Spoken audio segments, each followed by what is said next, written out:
Welcome back to the Foxhole. I'm your host, James Rosen, coming to you from the Washington Bureau of Fox News. You can follow me on Twitter at James Rosen, FNC. Probably every survivor of the Nazi concentration camp system has, or had, an extraordinary and engrossing story to tell, worthy of a book. But of all those survivors, and that number can vary, but might have been as high as 100,000, none could have related a story quite like that of Tibor Teddy Rubin, a Hungarian boy who was 13 when rounded up by the Nazis and shipped off to the Mauthausen concentration camp in Upper Austria in the spring of 1944. Rubin endured slave labor and other horrors for more than a year. Upon liberation by the U.S. Army in May 1945, Mauthausen was discovered to have been the scene of at least 95,000 murders, more than 14,000 of those victims being Jews. When they freed me, Teddy later recalled, I promised that I would join the U.S. Army and try to give back because they saved my life. And he did. Arriving in the United States nearly penniless and unable to speak English, Rubin in 1950 volunteered for service in the Korean War. His acts of heroism included single-handedly defending a hill against an onslaught of enemy soldiers, braving sniper fire to rescue a wounded comrade, and commandeering a machine gun after its crew was killed. Then he was captured and spent 2.5 years as a prisoner of war. Drawing on his experiences at Mauthausen, Rubin managed to steal food for his comrades, saving the lives, it's been estimated, of 35 to 40 men. He returned to America in 1953, but it wasn't until 2005, at the age of 75, that Rubin was admitted to the White House and there presented by President George W. Bush with the Medal of Honor, America's highest military distinction. Once again, of all the amazing Holocaust survivor stories, that one surely is unique, and it is told with careful attention to detail in the first book by our next visitor to the Foxhole, Daniel Cohen, author of Single-Handed, the inspiring true story of Tibor Teddy Rubin, Holocaust survivor, Korean War hero, and Medal of Honor recipient, published on May 5th of this year by Penguin's Berkeley imprint. Daniel Cohen, welcome at last to the Foxhole. Why, thank you so much, and you really summarized this life story beautifully. Well, drawing, of course, on your work, and I have to note that the publication date of your book, Single-Handed, May 5th, was the same date on which Mauthausen was liberated in 1945. Yes, indeed, quite ironic, and I don't know that that was intended. I think that just occurred. Let's talk about the fact that Tibor Reuben and his family members perished in Mauthausen, correct? His mother and father and youngest sister did, but the others, including his brother Emery, who was also in Mauthausen at the same time, the other siblings survived. Are any of them alive today? No, Tibor's the only one. He's in poor health as of last year. He's been in poor health, but he lives in Garden Grove at 86. Let's talk about the fact that Hungary was really one of the last countries where Jewish citizens were in fact rounded up and deported to the camps. Isn't that correct? Yes. What occurred was that, first of all, Hungary was allies with Germany. They were reluctant allies on some level in that they resisted Hitler's, and it was basically Eichmann who was running the show, their command to round up all the Jews.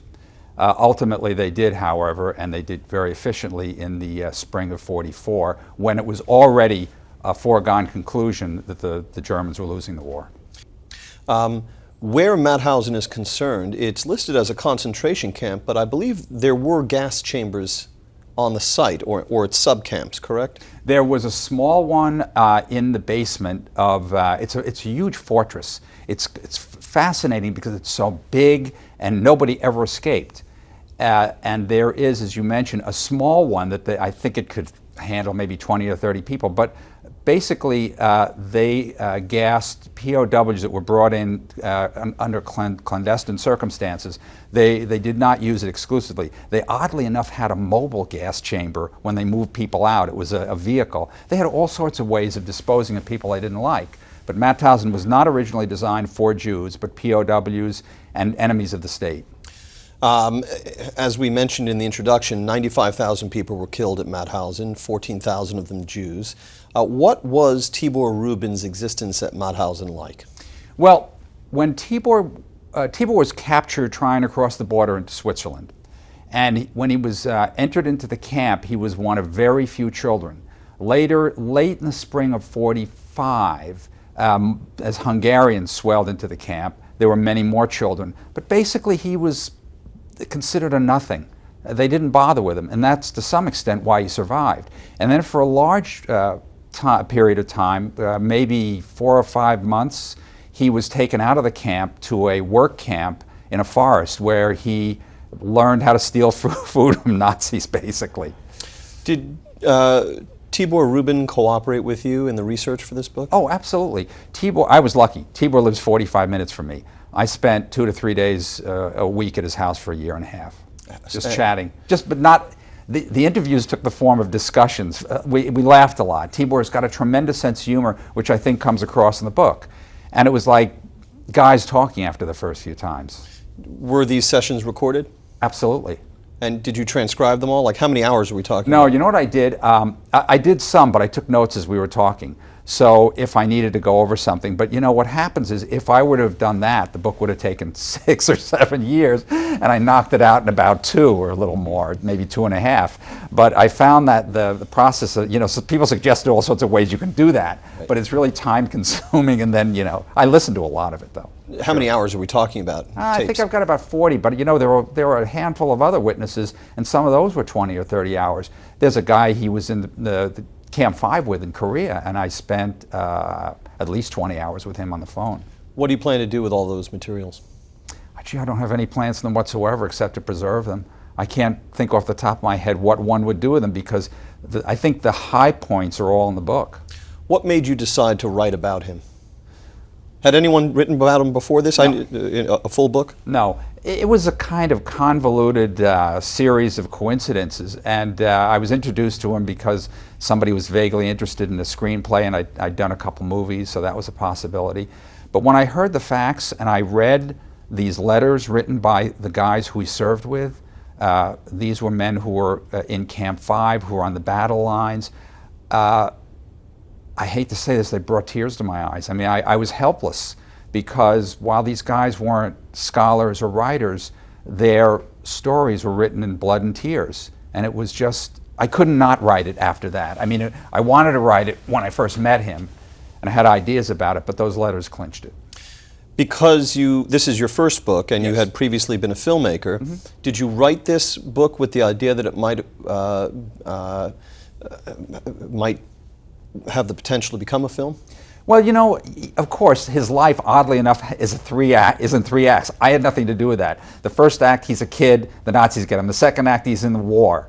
The third act is the 50 years between the time he came back from Korea and he got the medal. So, you say to yourself, everybody talks about 3-act structure. Well, there it is. But really, my intention was to craft a rip-roaring story that was the truth, because it was there.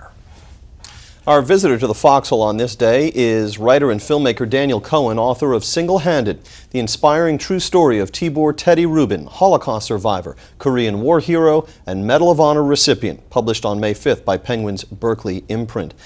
After liberation from Mauthausen, was Teddy Rubin placed in some kind of displaced persons camp? Yeah, he and his siblings went to 2 siblings, his older sister and brother. His brother took them to Poking in Germany, which was a really interesting experience because very few people know what it was like to be a DP, but not pleasant is the Displaced answer. person. Yeah. Mm-hmm. And how long did he spend in that camp, and how did he get to America? Well, first of all, his brother and sister, older by several years, thought that they would apply somehow, and the word was everybody wanted to come to America, even though America couldn't take them. Hungarians were considered hostiles because Hungary was an ally of Germany, and the Russians actually ended all that when they invaded and took the country. But basically, they spent 3 years in limbo, total limbo. And Tibor made it before. His sister got in through a clandestine, a very interesting way. But Tibor went to a camp for children because he was a minor, and that speeded up the process. But he still spent 3 years moving from these, bare bones places. In all your interviews with him, how reliable did you find his memory of these long ago events to be? Let me answer that in 2 ways. First of all, as reliable as anybody can remember 50 years back. But secondly, the good thing was I had the letters and I also had witnesses. And one in particular, and the woman passed away last year, had been with the family in Poking and was the fiancée of his older brother. Subsequently, after they were separated by an act of incredible irony, and they were reunited in the United States in 1953, Daisy Pollock saw them on a television show, and they were being interviewed because they were Holocaust survivors. And she then lived near the family, and she was best friends with his sister for like the next 30 years. And Daisy was an incredible witness. She had a tremendous memory. She remembered Tibor as a 15-year-old. Do you have some family connection to the Holocaust yourself? No, because my grandparents were actually born here. But here's what's funny about that. When I was a little kid, people would visit us on Long Island, and they would always whisper about this stuff. And some of the young people had numbers on their arms. And they sort of kept it away from me. I mean, I don't think it was, in the time that I was growing up, it was considered good taste to talk to those things with children. Mm-hmm. It was really interesting, because when I asked, the answers were, sometimes they spoke in German or Dutch. They didn't want to talk about it in English. Let's talk about Tibor Rubin's army experiences. He volunteers, right, mm-hmm. for active duty. Did he know that he would be going to a battle line or to the fronts of a war when he volunteered, or he just thought he would make a career in the service? No, his idea was to spend a few years to get his citizenship, maybe go to butcher school, learn a trade, because the unions kept him out of some of the work he wanted to do. But then when Korea started, he was training actually in Okinawa, where we had a lot of American soldiers after World War II. All of a sudden, one day, Korea blew up. Tibor was told that he didn't have to serve because he wasn't a citizen. Tibor said, I want to go with the guys I trained with. So it's totally voluntary. And how long was his service prior to the point where he is captured? He was captured, okay. 2.5 years as a POW. Yes, 30 months actually. What happened was that Tibor was in the first major landing in Korea in July of 1950. He was captured the 2nd of November, 1950. And from that point forward, which is a long time, to April of 53, he was in camp, actually he was in 2 camps, but mainly in Camp 5. Was he tortured? No. Most of the guys were not tortured, most of them.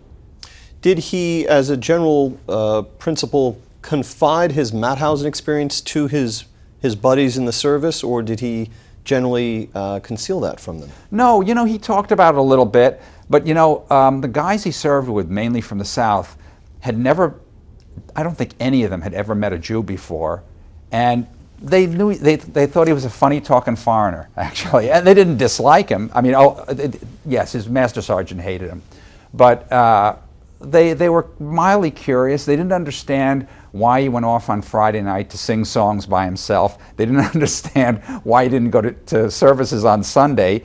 And when they asked him if he believed in Jesus, he had all sorts of kind of funny answers. Our visitor to the Foxhole this day is writer and filmmaker Daniel Cohen, author of Single-Handed, the inspiring true story of Tibor Teddy Rubin, Holocaust survivor, Korean War hero, and Medal of Honor recipient, published on May 5th of this year by Penguin's Berkeley imprint. And you write in Single-Handed about a seminal moment that Teddy Rubin experienced at the front lines of the Korean War, and I quote, "He hadn't pictured what the battlefield would look like, that death could appear in so many horrid forms.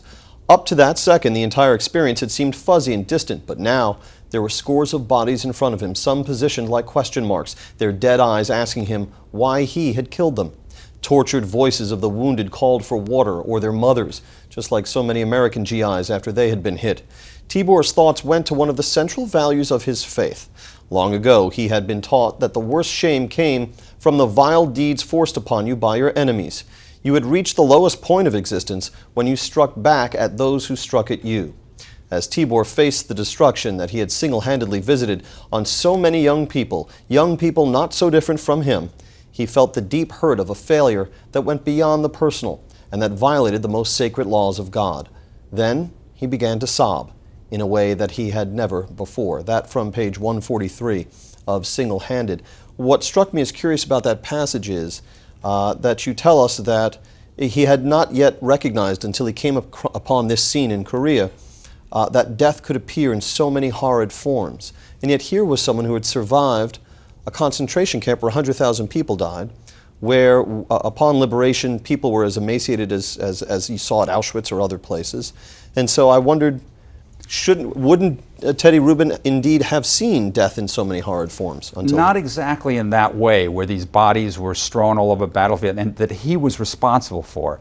What happened was, to back up just a little bit, and by the way, you read that brilliantly. I thought, who wrote that? That's pretty good. What happened was that a sergeant who hated him and had harassed him for a couple of months and sent him out on some really nasty missions that could have gotten him killed, left him alone on a hill. And the whole company retreated back 5 miles. He was left alone to look over an ammo dump. And when he realized nobody was coming for him that night and that he was stuck there, he got really scared because he thought the North Koreans could take the hill like that. So he filled up all of the first line of foxholes with every amount of ammunition. And when they did indeed attack just at dawn, he was sort of ready, or as ready as he could be, and he bombarded them with hand grenades and kept them from the hill. Fairly miraculously, although it was a steep grade, he kept them from taking the hill. So understand that this was the sort of death on a mass scale that he'd really caused, and he couldn't see it when he was defending the hill. It was kind of dark, it was hazy, there was a lot of smoke, there was a lot of sand and dust, and they were firing mortar shells at him. So he never really saw any of the actual guys that he'd killed, and hadn't been in that much combat. Some, but at distances.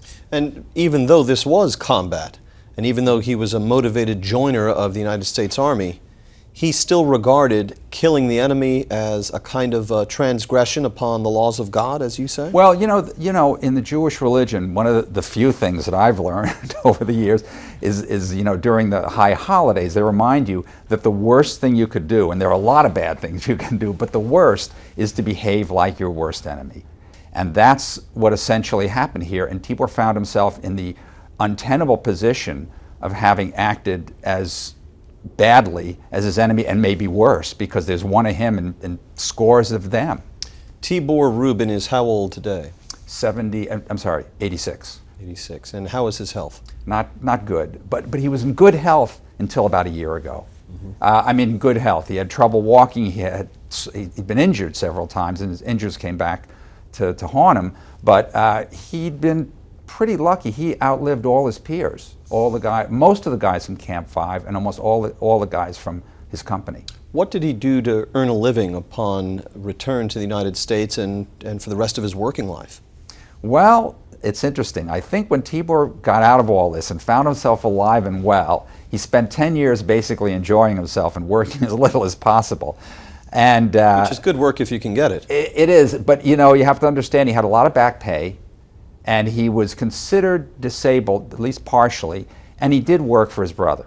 His brother owned a liquor store in Long Beach, and he was a full-time employee basically after the first couple of years.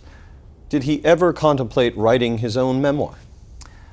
Tibor doesn't have that sort of a sensibility. In fact, one of the interesting things, if you talk to Tibor and ask him about himself, and he said this to me many times, he'd say he was dumb and he was stupid. He never had very much confidence in himself on some level, although he had a keen kind of animal cunning, you know, you know. He was a man of instinct. Yeah, the stuff that would come out of his mouth was hilarious, to say the least. I mean, I could, you know, cite a few examples of things he said that he was always ahead of me on some level whenever I was talking to him. Did he ever articulate to you the principles by which he lived in Mauthausen that enabled him to survive? Did he ever speak about how he thinks he was able to survive when lots of people tried assiduously to survive and didn't? He'd always say, look, I was lucky. He called himself the little rat because he would take anything he could. He was small. He was smaller. When they captured him, the guys that were captured with him, there were 7 Poles he was traveling with, they said he's 11 when he was actually 13. He was small. He was rangy, kind of tough, a farm boy.